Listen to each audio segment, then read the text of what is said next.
มันมาสับการรอบนั้นที่เสียคนเดียวคนอื่นได้หมด อ๋อเพราะโทรศัพท์มันทับไว้นี่ทับ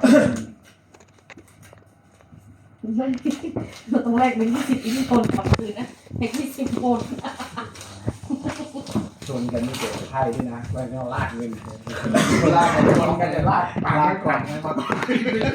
เสีย80 บาทเสียไป80เอาออกมาทำเอง